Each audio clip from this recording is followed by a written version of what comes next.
Welcome to the Dastardly Dingoes podcast, a show that celebrates all things nerdy.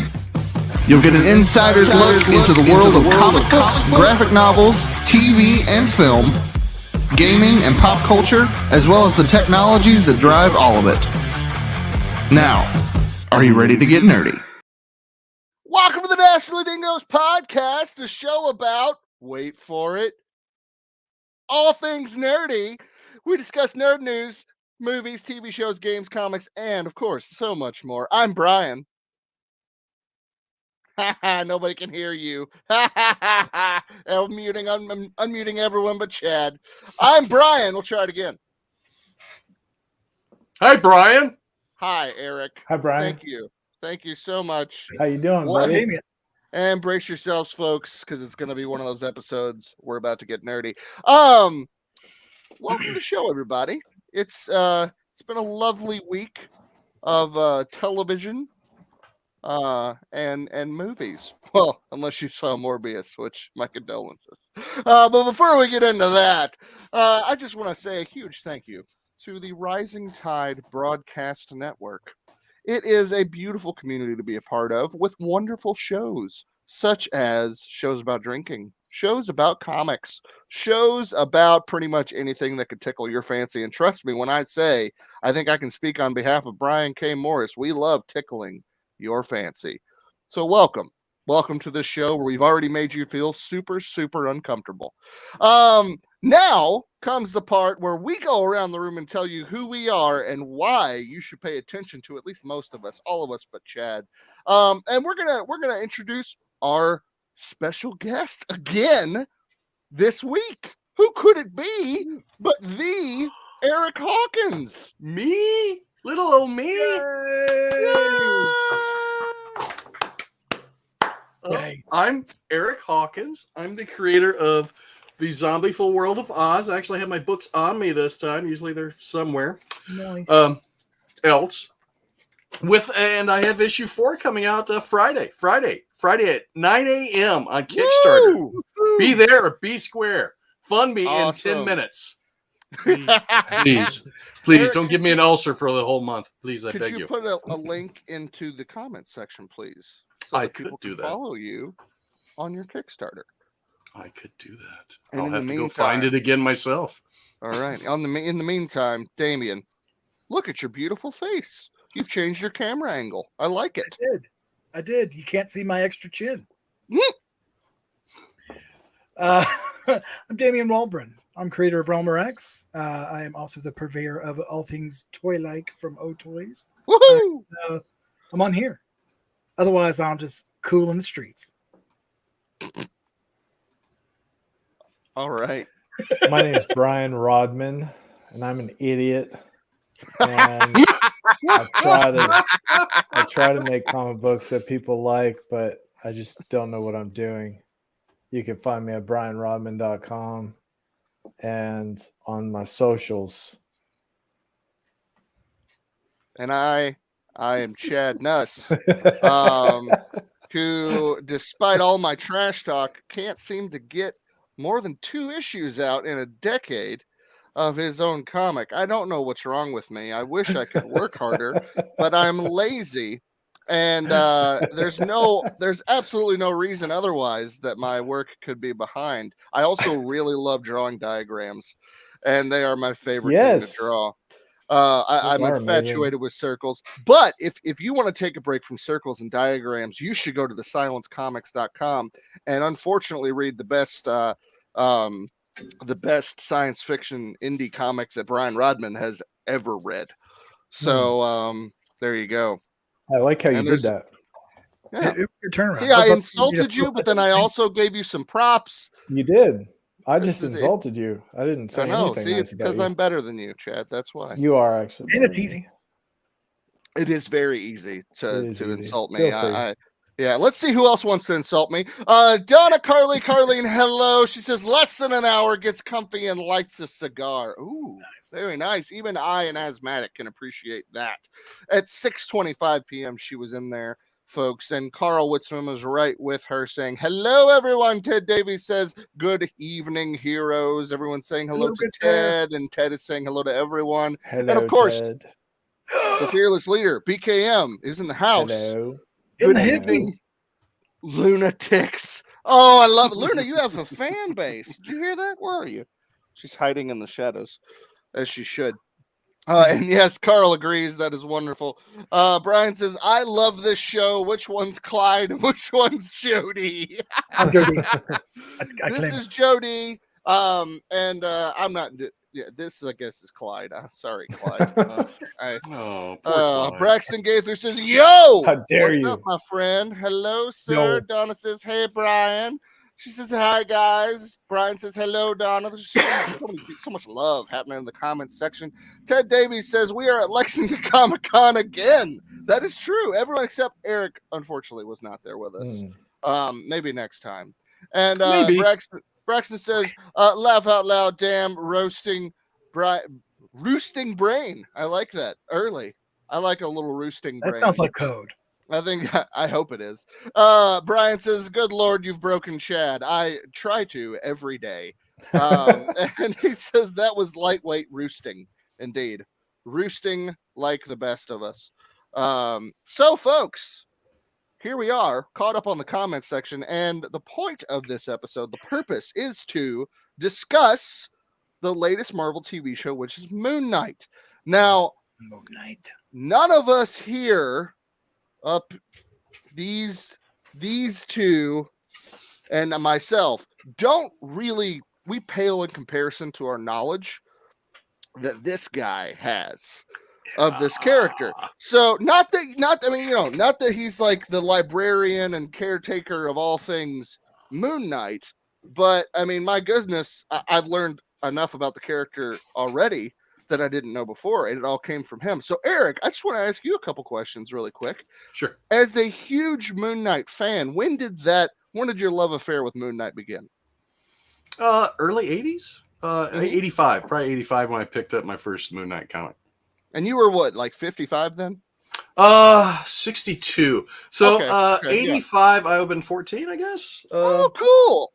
It was this one. Oh, nice. Hold on. Let me give you Nice. full screen. It was the volume 2 first issue. And I'm pretty sure I picked it up at the Wild Goose in Cahokia, Illinois, which is a local drugstore. Nice. Now, is that like the actual copy that you bought then, or did you buy it since? No, this is the actual copy I bought. Nice. Yeah. Still have it. Fist of Khonshu. That's awesome. So what about the story or the character even like made you fall in love with it? Well, at first it was because of Egypt. I thought that's really cool. Look at him. He looks badass. And then once I got to actually read the comics and learn about him, I liked the multiple personalities, identities. Back then it was still the identities before they became multiple personalities. Okay. Yeah. So I wanted to ask you about that, and I don't know. I did a little bit of research on the character today. When did that kind of become a thing? Because he didn't always have multiple personalities, did he? No, they started out being, just different identities. He had Mark Spector was the main identity. He was the what do you call it? Mercenary, who died in Egypt and was brought back to life by Khonshu. He was killed by the Bushman, I do believe, and he ended up ripping the Bushman's face off later. All right. As you do. Yeah, you gotta do that. Yeah. So then there's Jake Lockley, who's the taxi cab driver, which I don't know if we're going to see in the series or not. Yeah. I hope we do, but he's like the street level guy who drives the taxi around, gets the information. Then you got Stephen Grant, who's the billionaire, Playboy billionaire, which is not the same as in the show.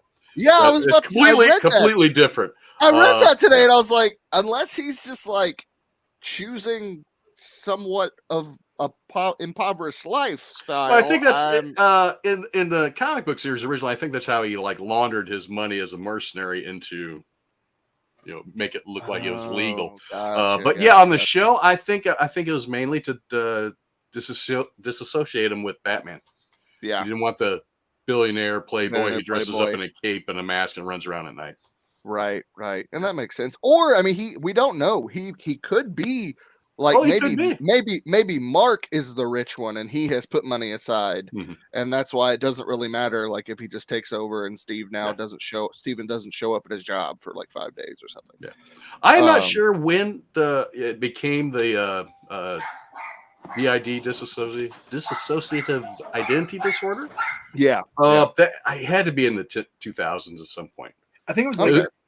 It started in the late 90s. They Did it? little, and then it became part of the storyline in the 2000s. Gotcha. yeah, because I know sometimes they before they actually also referred to it as schizophrenia as well. Yeah, for a couple times. And we all did back in the 80s and 90s. Yeah, I think at that time it was just you didn't really know enough. We didn't know, like what to call things, and now there's more appropriate terms for it. But anyway, okay, cool. Well, I do want to ask off the top of so like first, what were your expectations for the show, Eric? High, really high. I really like Oscar Isaac. Yeah, and I really like Ethan Hawke. Yeah, but then again, it is a Disney show, and sometimes they kind of flub it. Yeah, but the expectations were very high, and it came in and jumped over them. Oh, nice. Yeah. Okay, great. Cool. Well, we'll get into these questions here, and I'm excited to hear what you think. Overall, we're just going to go around the room now, take the spotlight off of Eric, and all be there together. But, Eric, I do want to start with you with this question. What, well, I think this is kind of a silly question for you, but where does Moon Knight rank in your list of superheroes? Oh, I used to be a huge X-Men fan, and I can't even read X-Men anymore. Yeah. I mean, I even bought the new Wolverine book last week, Patch, and I don't know if I'll get through it. Sad. It's written by Larry Hama, so I'm really surprised. But yeah, it's weird. I know he's got maybe he is number one. This week he's number one. I mean, I definitely thought he was your number one just by Wolverine has always been one of my favorites. Okay, that's fair. The typical fanboy Wolverine. Well, hey, Wolverine's freaking awesome. So I mean, yes, he is. But Moon Knight, right now I'd say Moon Knight because I'm enjoying the current Moon Knight run, which is Volume 9. Loving that. Every issue has been great, and this show's great. I saw there's new pops on the way. There's new action figures on the way, so I'm excited. They look good. All right. Because I had to hunt down that one up there, that Marvel Legends Walgreens exclusive. I had to go to Ferguson to get that. And that's not a great place for me to drive to. But it was the only place in all of St. Louis that had it. You did create something recently of Moon Knight, did you not? Oh, it wasn't recently. That was last year, actually. Oh, I thought you printed it. I thought didn't you print something recently of Moon Knight? Yeah. Well, when you say create, I forget about that. I just printed it. I did not create this one, and it always gets so washed out. Oh, it does. I forgot. Yeah. Oh, that's a little better. Hold on. Yeah, there we go. Put them up a little closer. Maybe that'll help. That should here. See if this will help. Can you guys see it? He's still pretty washed out. Ooh, there it is. There it is. Okay, it's all my screens turned off. Oh, okay, yeah, that looks nice. Bring him a little closer if you don't mind. Ooh, and you painted him, right? I did paint him. I did create the base on him. I didn't like the base that he came with, so I did sculpt that real quick. But yeah, all right. And that's about as big as I could print him. Nice. Yeah, that is nice. I know when you first showed me that, I was pretty impressed. So, well, more impressive than this. Oh man, I am peanut butter and jealous. Let me just tell you, Damien. So, what about you? Where does Moon Knight rank on your list of superheroes? Because you're a Marvel guy. You kind of grew up a Marvel guy, right? Yeah. He was one of those characters they brought in when something big was happening. Universe wide, you'd see him there. He'd be in the background, not a B-lister by any stretch, right? But definitely a if Moon Knight was involved with other heroes and it wasn't like specifically a Moon Knight crossover, something big was happening. So he always was kind of that, for me, that background tapestry of the Marvel Comics. Not on. I don't really have top 10s. I don't have favorite characters. If I have characters I like if I'm reading them now, and then I know your favorite character is Batman. You don't have to tell me. I already know.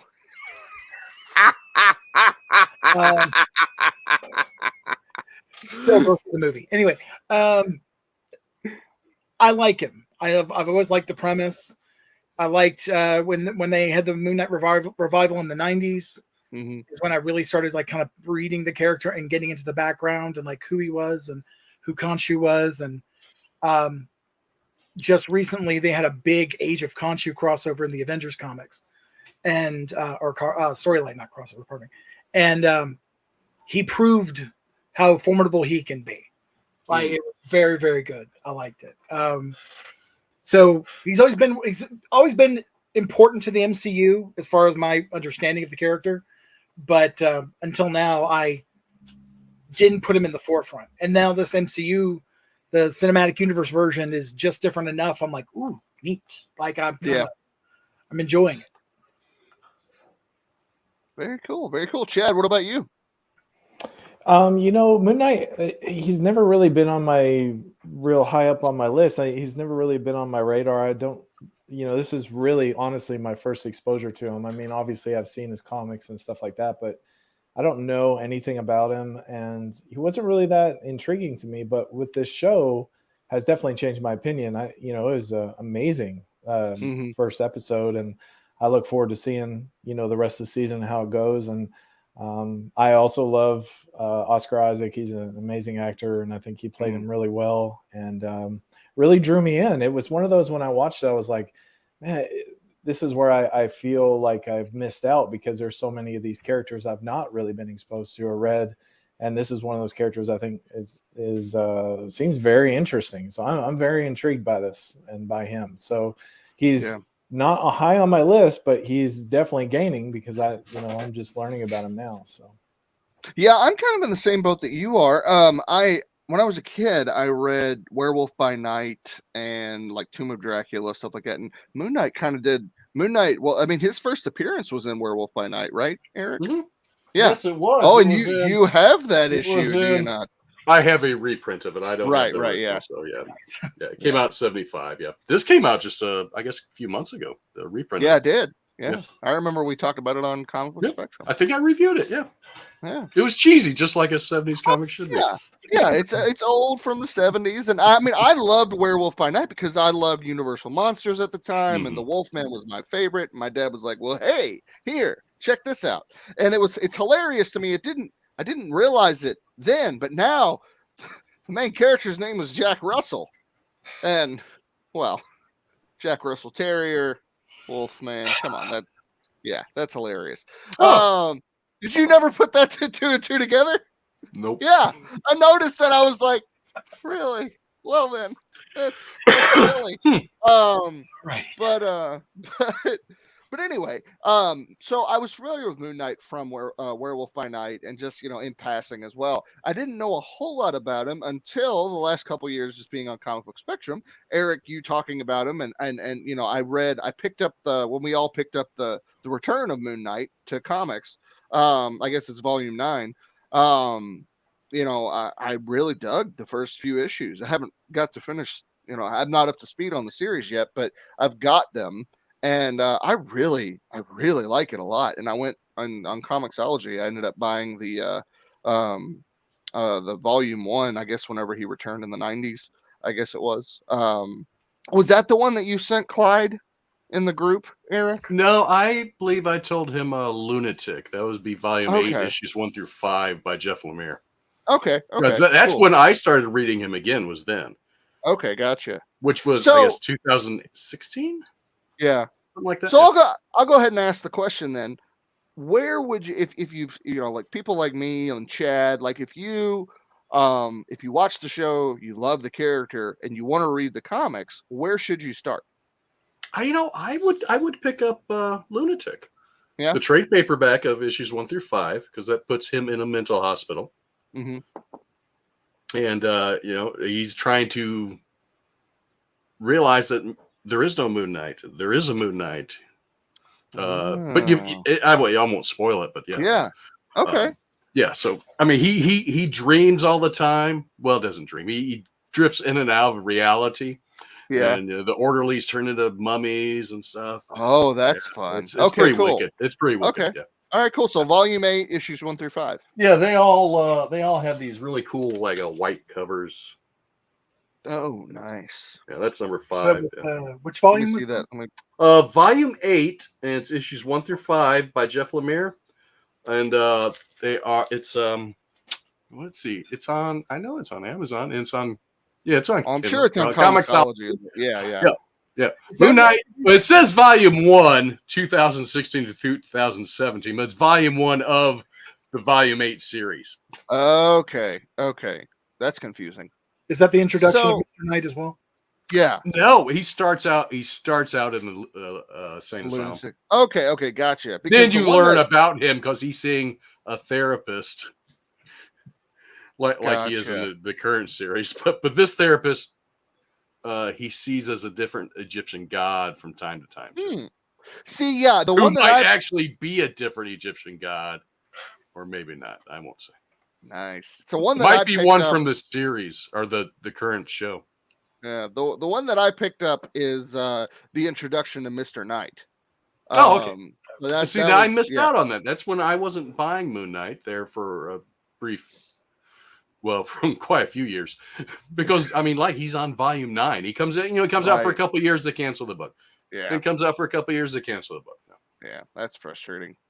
So technically volume 8 or volume 1 of the 2016 run. Okay, cool. All right, I'm going to do that after that. That is the best Moon Knight I have read. All right. Now, does that take place before or after he becomes Mr. Knight? I guess it was before, it is right? After. Oh, it's after. Okay. Yes. Okay. I might have it then. It might be in that big collector's thing that I bought on Comixology. So we'll see. All right. Before we continue, let's jump into the comments again. And Braxton is correcting himself. Brian, derp. I am a derp. You're absolutely correct. Apparently I'm not spelling right. It's okay. Words are hard, Braxton. I have that issue. I have the first one as well. Very, very cool. And keeping his face too. Braxton says, so from the show standpoint, it's been mentioned the showrunners changed Stephen Grant. Yeah. Eric, maybe we really. I was gonna say, I don't know. We think so. Though. Yeah. Brian says, be sure to clobber that like button and do vile, unspeakable things to the subscribe button as well as violating the bell so you can see all the great content on here. Have a sunshiny day. Thank you, Brian. I appreciate that. And you know who else appreciates that? Jeremy. He's not here physically this week, but he is here spiritually and virtually. Aren't you, Jeremy? That's right. That's more creepy as all get out. And I absolutely love it. Braxton comes back with us and says, hold on. I see. They changed Stephen Grant's backstory because it would have been way too closely seen as a Batman copy. Yeah, that's kind of what we talked about earlier is that, so that he's not mimicking that. So making him this loser with a dead-end job type. As far as where Moon Knight stands, as far as favorite, he stands next to Ghost Rider, and I am a massive fan of Ghost Rider, so pretty high. Which Ghost Rider, Braxton? There's like 75. and oh my goodness, what could this be? But the pre-launch page, both on Facebook and YouTube, for the Zombieful World of Oz Volume 2. Be sure to check it out. How many followers you got so far, Eric? 85? It's a little less than we had last year, but I'm not worried about it. Hey, man, inflation and such. It happens. But 85 is pretty good. It's amazing, yeah. 85 should get me funded if they all backed on day one. Right, I know. I love it. I love Issue 3 funded in 37 minutes. So I think you'll be fine. Yeah. I really do, because quite frankly, Chad, I don't think you've jumped on the Zombieful World of Oz train And Damien, I don't know if you have either. I have. Oh, you have? Good. So Chad, you're now in the hot seat here. It's fantastic. Like normally I'm not a huge fan of zombie stuff. I love this series. It is very well done. So if you don't back it, then you don't love Eric or your children. Carl Or my Witzman grandchildren. says, right, exactly. Carl Witzman says, I too. And then he says, I'd never heard of this character until Comic Book Spectrum. There you go. Eric's doing the Lord's work. Grant Lankard says, good evening. Well, hello, sir. Yes. Yeah, I go around knocking on doors. Have you heard about Midnight? I mean, can I talk to you about our Lord and Savior, Mr. Knight? Do you follow the Lord Khonshu? You only come out. You only knock on doors in the middle of the night when the moon's high. Gets on everybody's nerves for some reason. We can't tell. Braxton Gaither says 3 a.m. tonight, new episode of Moon Knight. Guess who will be up watching it? Me. I will not be, but you have fun at 3 in the morning, sir. I will watch it tomorrow morning at work, probably at the same time Damien does. Who I don't know if you guys know this. This man sits right next to me in the tech shop at work. All day. I just can't get rid of him. He's just always there staring at me. I get like a fungus. Yeah, I know. I don't know what it is. Now I think Chad's my second wife. I'm his work wife. Enough. I'm his work wife. Yeah, he's my work wife. Oh, well. Oh, you guys don't know what he just did. Braxton then says they're going to make a live action holiday special of Werewolf by Night. I know, and I am so excited. Later this year or next year. I hope it's this year. They haven't said when exactly it's going to be, but I mean, it would make sense to tie it in. I'm hoping they tie it in. I hope Jack Russell shows up, at least just as a dude named Jack Russell in Moon Knight. I would love that because Moon Knight, began on Werewolf by Night. It would be really cool if Werewolf by Night was a spinoff of Moon Knight. I would love that. I think it'd be pretty cool. Don't know if they're going to do it because nobody knows what Werewolf by Night is. So there's that. But nobody knew who the Guardians of the Galaxy were either. And they got a whole movie to themselves. Braxton says the artwork in The Lunatic is outstanding, and they use chunks of that story to inform the Disney Plus show. Sweet. Yeah. It's very I would say charcoaly. Ooh, I like that. The lines, the pencil lines. I mean, the ink. I don't even think it's ink. I think it's done like charcoal pencil almost. All right. Yeah. Cool. I think that would fit really well for that character. And Braxton says his favorite Ghost Rider would be Robbie Reyes. Reyes or Reyes? How do you say it? Reyes. Okay. Caleb, Cosmic Punisher, and honestly, all of them. Some are better than others, but generally, I have followed Ghost Rider since I was a kid. Now, Eric, which one did you say? Danny Ketch. Danny Ketch. And that was he was Ghost Rider in the 90s, right? Yeah. Did you like him too, Damien? You're smiling. Or did you hate him? No. Until Robbie Reyes, Johnny Blaze was like the best, in my opinion. Oh, yeah. Do you like Nick Cage too? It's right here. But they've done something cool with Robbie Reyes now where they come up with an idea where he's the all-rider. He's not just... Oh, that's cool. He's a interdimensional cosmic Ghost Rider. Yeah. They call him all-rider. So it's pretty neat. All right. Now, Robbie had the better vehicle, I think. Yeah, that Charger was nice. Yeah. The Charger is really good. I never watched S.H.I.E.L.D., but I watched the episodes with him in it. Oh, and that because he was brilliant looking in that show. He was amazing. So, all right. Well, Chad, we're going to start with you on this one. How would you describe this episode and the story of Moon Knight to someone that doesn't know anything about Moon Knight? Just from watching episode 1, what would you say? Oh man, I would tell them it's definitely very trippy because he's kind of all over the place, literally and also mentally. So it's one of those like it does a really good job of revealing. It's very selective in what it reveals about the character, which I love that. I thought it was really well done the way they revealed the Moon Knight at the very end. I did like that. Well, I guess that's a spoiler. You're welcome. The show's called Moon Knight, so if that's a spoiler for you, I don't know what I hope. Yeah. So, anyways, yeah, I would just say that's the way I would describe it. Just very, very trippy, very. That's the best way to say it. Just because he's all over the place and he's kind of schizophrenic, I guess, or like we're saying, with the multiple personalities. And I found myself at times wondering what's real, what's not, and I really like that.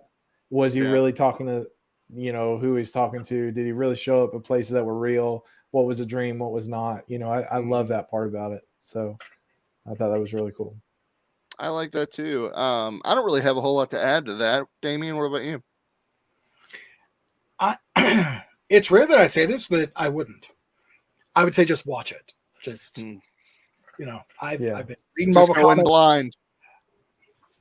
That's the thing about the MCU is like it lets it be its own thing without obviously read the comics. I'm all about reading the comics, but I would recommend people read the comics after they see the show, because if they haven't read the comics before, they don't know the character, because the show, with the changes they made to Steve Grant and with what they're doing with the show, it's a different flavor, I think, than it's as good as the comics, but we don't know what they're doing yet, and there's enough leeway with MCU stuff that it could really go anywhere. So I would recommend just dive in. Like, not even maybe, if you need more than one episode, Thursday morning, go watch both, because there you go. Believe me, you'll enjoy it. Or Wednesday morning, go watch both. That's true. Yeah, we are less than 12 hours away from that. Hey, so like, I heard this, and I don't know if it's true, and I don't know if you guys, Eric, I don't know if you've heard anything different. I heard that this show is not actually a part of the MCU. I don't know if that's what I've heard. I've heard people talk about that and say it wouldn't bring up really anything that happened in the MCU. Okay. So I don't know if it's not part of the MCU or not. Or if it's just they're not really, They're trying to avoid bringing in, the other characters and talking about them, overshadowing Moon Knight itself. Right. But I did hear he only signed on for the 6 episodes. Interesting. Well, I would be very sad if that's all we got out of him. Oh, yeah. Already just watching the first episode. So from what they've said, Eric, is there anything you want to add? No. I mean, heck, if you go in with no expectations, it's going to blow you completely away. For anyone that watches it, I think so. Yeah, I agree. So I kind of want to open it up, Eric, if you're okay with this, if we could just kind of like pick your brain about some questions that we have. Okay. About episode 1, like about the character, like what to expect. Sure. And I would like to go first. So like, there is obviously, my biggest question was about Stephen Grant, and I didn't realize that he was like a billionaire in the comics. Mm-hmm. So we kind of already touched on that, but in your opinion, where do you think they're going to go? Do you think they're just going to nix the whole billionaire thing altogether? So he's not like Batman? Okay. Yeah, I think they're going to do that. I kind of like this one. He's kind of a bumbling idiot. Doesn't know anything that's going on. I mean, Khonshu even tells him he's an idiot. He's a worm. I love that. Get out of here, parasite. So that voice is Khonshu then. Yeah. Okay, cool. F. Abraham is great. This Khonshu. Yeah. I loved it. I thought the whole dynamic of just like, it all being in his head and they're arguing and all that stuff. I mean, honestly, shameless plug, it kind of reminded me of Connor and Albie in the Nebula about how they're arguing, about how they're arguing and how they're bickering back and forth. That's funny. It's kind of like how the Cowardly Lion and the Tin Man argue all the time and joke with each other. Yeah, I like that too. Both of these comics, their next installments will both be on Kickstarter this month. And I'm just going to put this in the comment really quick while Chad asks his question to Eric.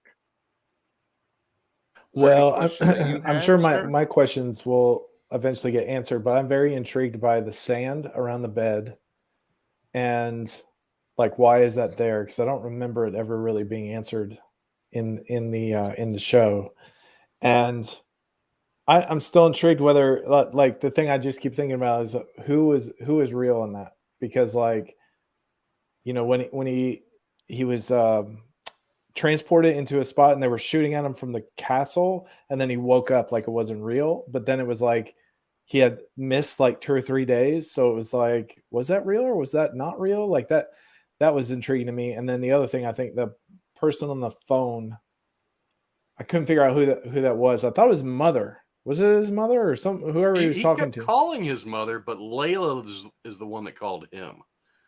Okay, yeah. And then so I was wondering, like, is he really talking to someone, or is that in his head? Just like when he sat down to talk to the statue, like you're getting the outside version of looking at him talking to the statue. Like, I wonder if in his world he really thinks that's a person, or that was a mime. Was it really? Yeah. I thought that was a statue. That was like one of those street mimes that like go out there and just stand still for hours. It's actually in the credits as a character from the comic books too.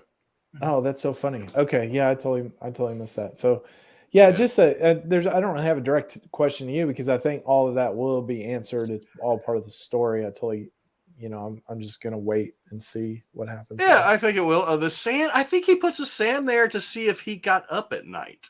Mm-hmm. Yeah. Because he thinks he's sleepwalking. He doesn't know another identity's taking over. Because of course the other identity comes home, puts the buckle back on his own ankle, puts the tape back on there, feeds the fish. Yeah. And I love that it's a different fish. Smooths the sand back out and just goes to sleep. That's the case may be. Yeah. But he talked to his mom. Well, he called his mom a couple times. The first time, he did get a voicemail of some sort because he's leaving a message. The second time, he almost seemed like he was talking to someone and not leaving a message. But you never hear a voice on the other end when he's talking to his mother. Yeah. Or someone. Right. Mother. Damien, what about you? You got any thoughts, questions? No, kind of. I want to see if anybody else caught this. So when he's talking to the little girl in the museum, she says he's telling her about the field of reeds, and she goes, what'd she say? Did it suck when you got rejected from the field of weeds or field of reeds?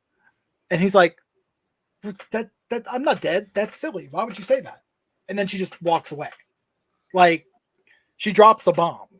And it's barely like, in this moment, you're so caught up in what he's doing that you're like, what did she just say? What? Wait, hold on. Like, I put on closed captioning and went back and read it again. And I'm like, it's vaguely reminiscent of what happened to Mark Spector. Like, and so it's like, is that, who's a little girl, first of all? If she's anybody. Two, that was a bomb. Like, that was a bombshell that we didn't even know, like, right in the beginning of the show. And he even said, I'm not dead, am I? Yeah. Yeah. Exactly. His reaction was like, what? Hold on. Are you but then he gets yelled at by Donna so quickly, you almost miss it. It's a small exchange. Yeah. They do a really. I hate her. They do a really good job. Is she in the comics? Is she like? I don't think so. Oh gosh, kill her then. I can't stand that character. We love Donnas around here.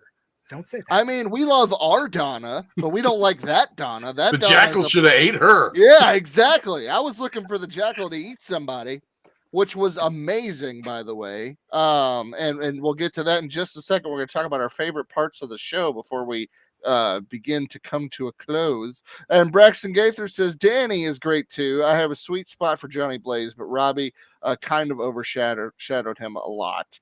And he says, in regards to Agents of S.H.I.E.L.D., the guy that played Ghost Rider is trying to have his role continued in the MCU proper. I would love that. I thought he looked amazing. I think the guy did a good job. I have no problem with that at all. If you take Damien's way of seeing the show first, watch the show and then go into Lunatic, because I feel like it would work well crossing the line between mediums. That's what I'm going to do. So I look forward to that then. Sarah, what's happening, friend? How are you? And oh my goodness, what's this? This trash across YouTube and Facebook is the issue 2 of the Nebulizer is launching on April 22nd, folks. If you could head to that link and follow the Kickstarter page. Right now we have 20 followers, which is nowhere near Eric's, and I would like to at least get up to Eric's number before we launch. So we got a couple weeks, so do your thing, folks. And Donna's saying hello to Sarah. Braxton says, as far as the show is a part of the MCU, it's absolutely part of the MCU with what they are doing in Dane Whitman, Blade, and other players for the Dark Avengers. I would love to see the Dark Avengers happen. I really would. I would love to see that. Is that what it's called officially? It's Midnight Suns, kind Midnight of. Suns. That's what it's called. Okay, Dark yeah. Avengers would Think be what the Dark Avengers like the evil versions of all the characters, like when Dakin was a Wolverine, and Magneto was in it too, wasn't he? when what's Norman Osborn was running. That's who it was. Norman Osborn. Yes. Yeah. It was like an all-villain squad of Avengers playing various heroes. Yeah. Okay. Rick Bradley's in the house. Says, good evening, all. Really, as soon as I get on here, you got to bring up your comics. Yeah, that's right. We do. Buy them. Sarah says, Donna. Rick says, that was a living statue. Indeed, it was. A living statue. Yeah, the comment right here about him being tipped, that did throw me off in the thing, because I'm like, why is he talking to the statue? And then why did he tell the people to tip the statue? Like, that didn't make sense. He left him some food too. He said, "Oh, yeah, that's why I thought the whole time you were like, is this guy like? This guy's really crazy." Yeah. Well, yeah, I thought he was like super like schizophrenic, like he was talking to the statue like it was real and treating it like it was real. So that makes sense, though, that that he was a mime. So yeah, Sarah wants to know, like, cow tipping. Is this what's happening? Did they cow tip the statue? That'd be hilarious, but they just gave him money instead. And Braxton Gaither says, and as far as the Netflix shows, specifically Daredevil, that has been basically more or less confirmed it's MCU proper in the main site with Matt Murdock's bio. Yeah,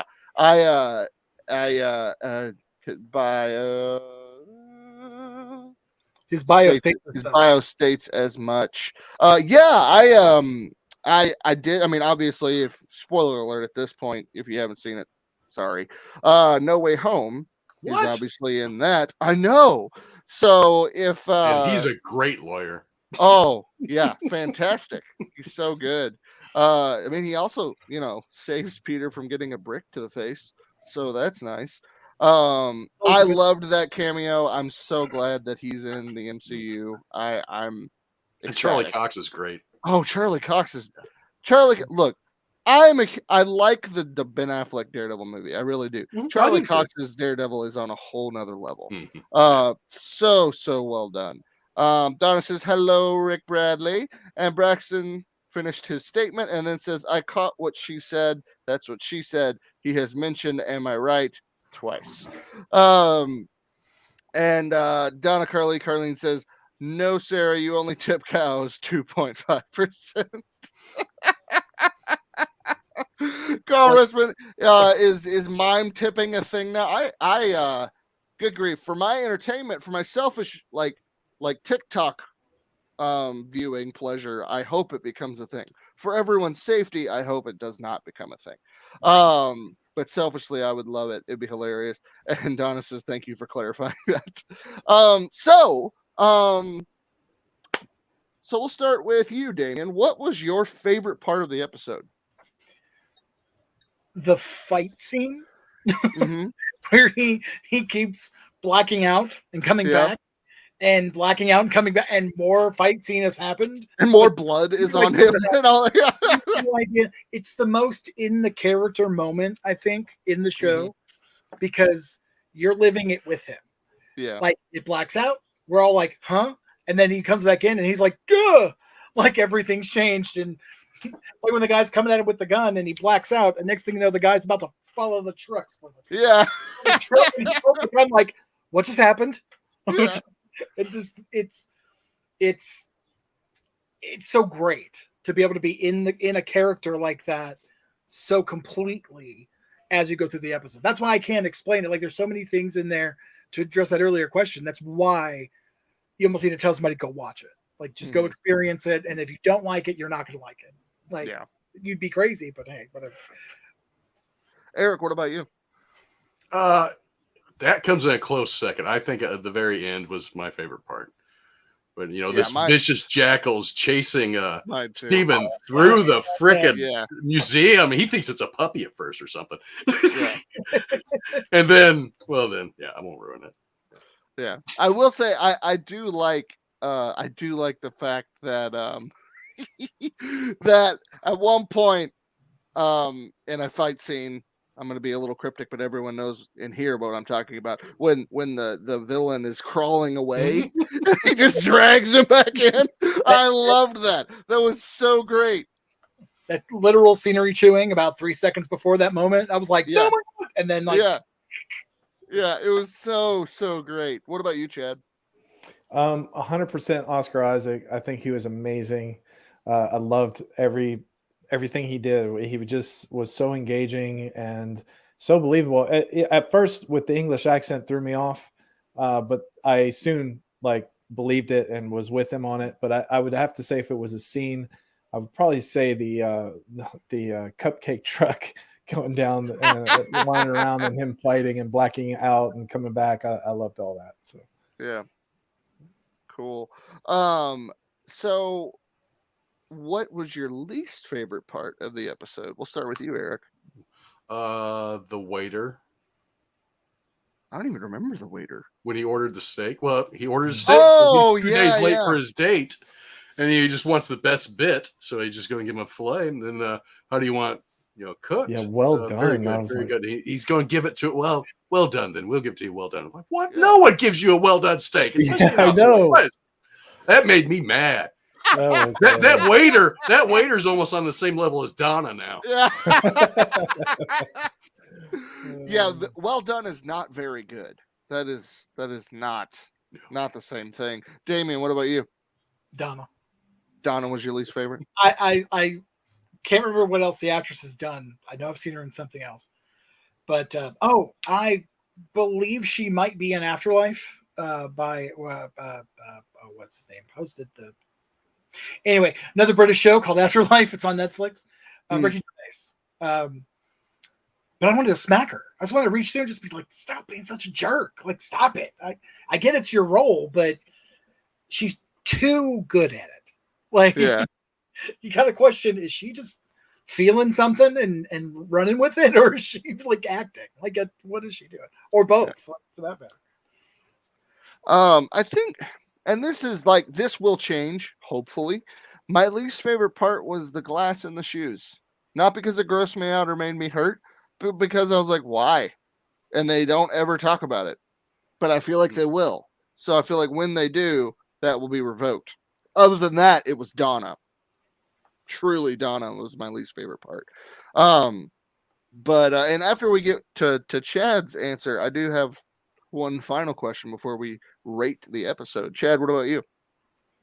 And I'm not saying this just to be controversial. I know you guys are all going to disagree with me. I actually did like Donna because she was so believable. I did not like Ethan Hawke. I just was not a fan. I know. I'm sorry. But when I saw him, here's the difference between him and Oscar Isaac. When I watch Oscar Isaac, I believe he's Moon Knight. When I watched Ethan Hawke, I saw Ethan Hawke trying to be a bad guy. And that to me is the difference between a good actor and a bad actor. And so I couldn't do it.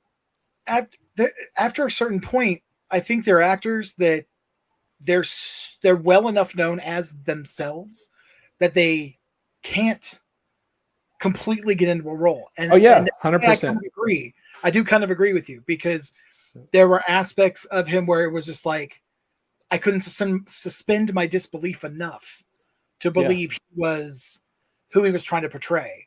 Now, when he's doing the one scene with the scales and with the old lady ends up, anyway, I don't want to spoil too much. That was good. When he's in the movie with another actor, I think it's good. Yeah. But when it's him sort of by himself, it's just it kind of feels like it's just Ethan Hawke walking around. I 100% agree. And there are moments where I think he did a great job. But then my question would be, then is he the right actor for that role? Because if you're going to look at it and all you're going to see is Ethan Hawke, then maybe you should find someone else that maybe is not as well known. That's just me. I know. I would push back on this. Not that you're wrong. I think on this one, we didn't see enough of his character to really make a call. Which was honestly that was the next question I was going to throw out there was we hadn't talked about Ethan Hawke's character yet. And I personally, I like Ethan Hawke a lot, and I thought he did a great job. But we didn't, like I said, we didn't really see his character do a whole lot. We don't know. Like I feel like. Yeah.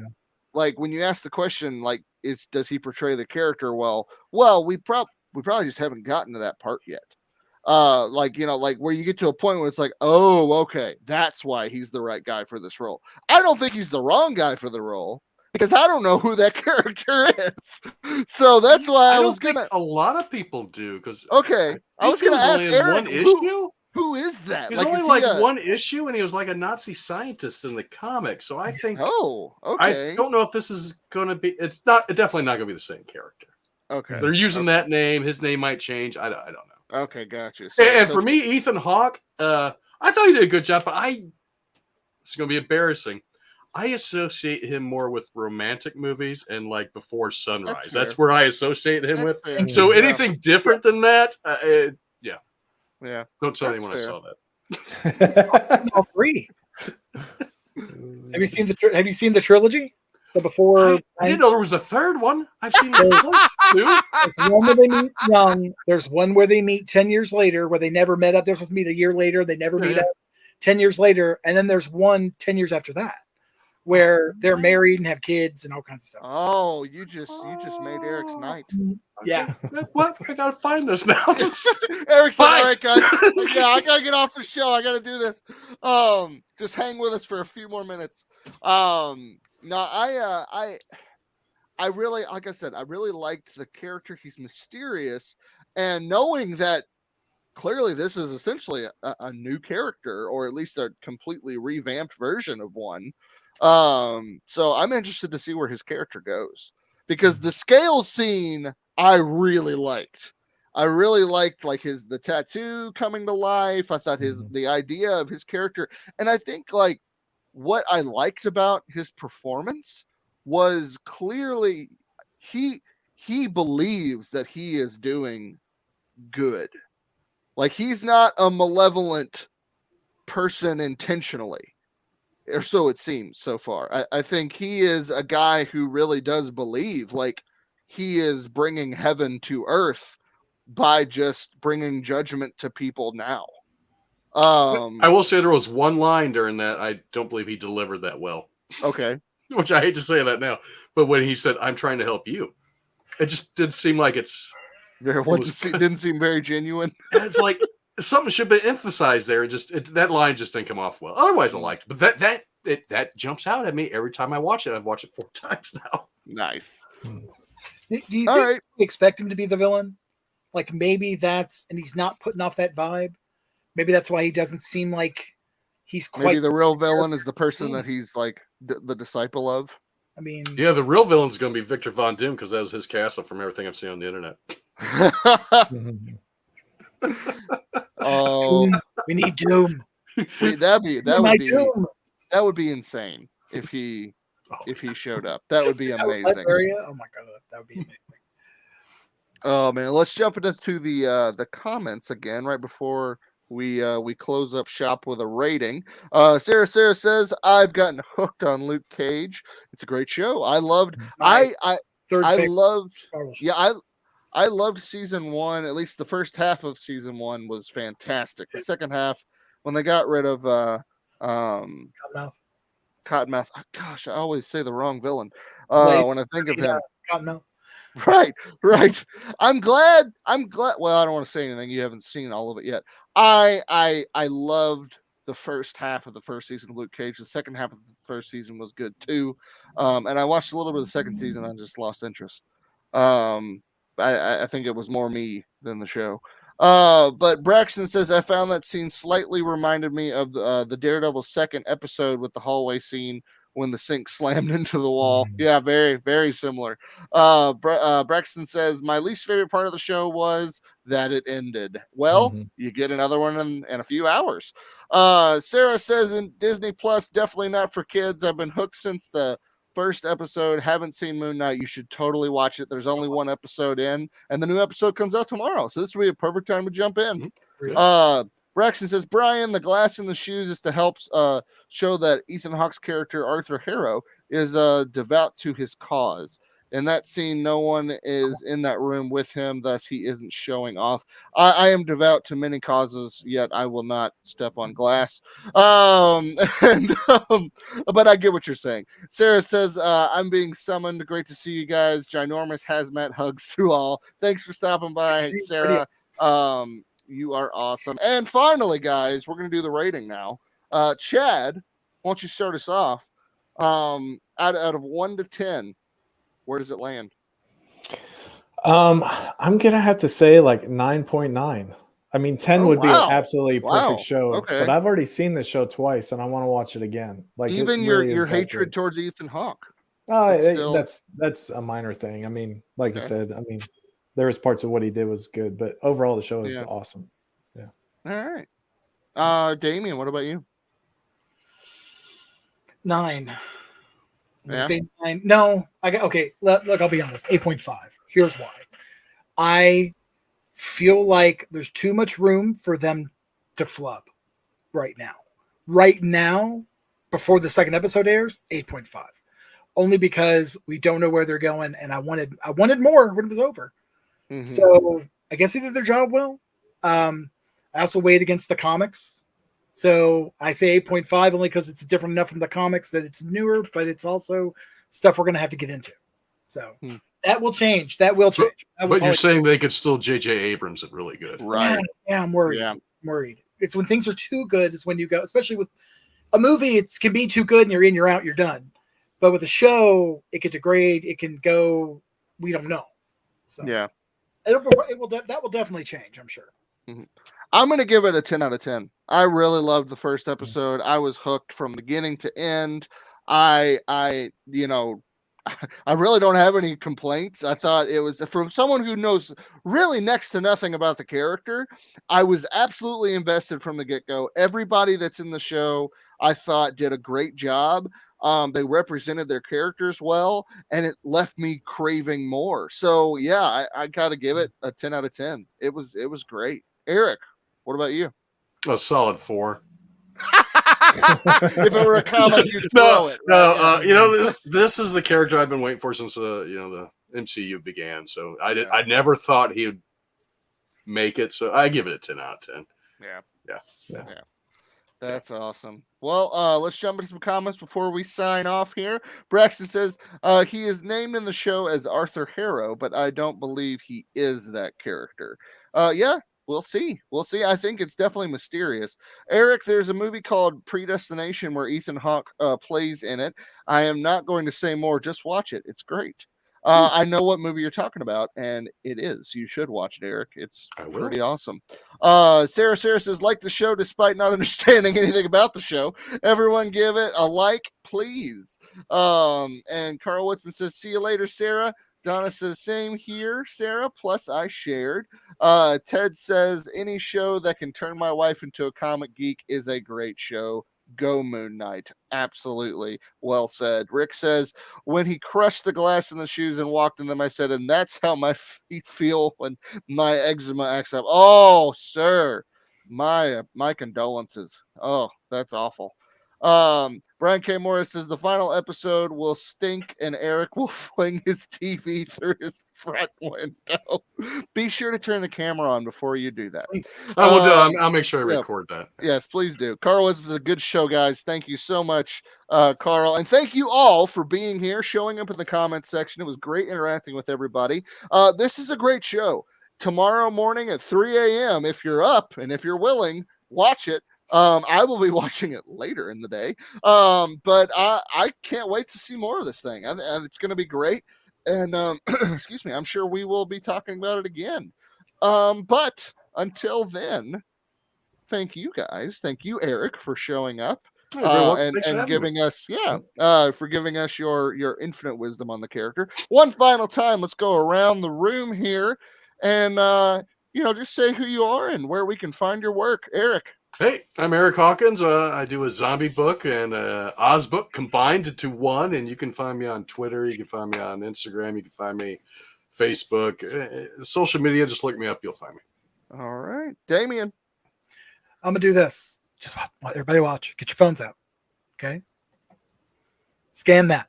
That's where you find me. ruomniversal.com. Everything you want to know about me is right there. 5, 4, 3, 2.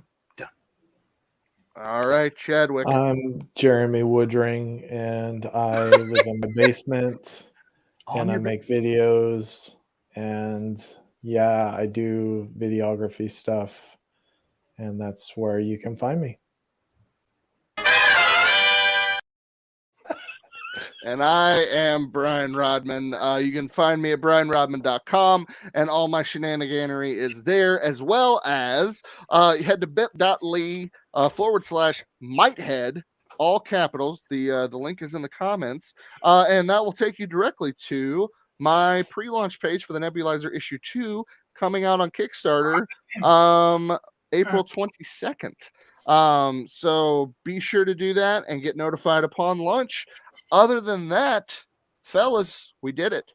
Another great episode. Thank you guys for being here. Remember to hit like and subscribe. Hit that bell to be notified whenever we have a new episode. And as always, folks, have fun, be safe, don't do drugs. But if you do, call Chadwick. Have a good night, everybody. We'll see you next week.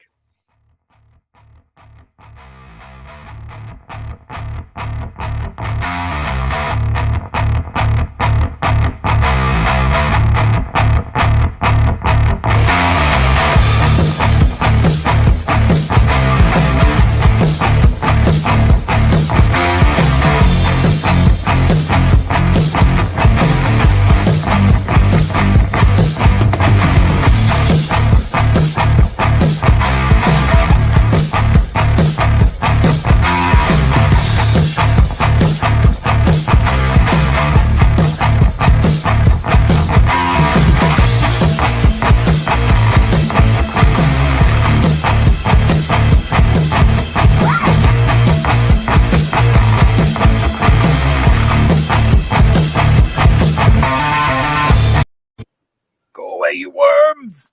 Never! Yo.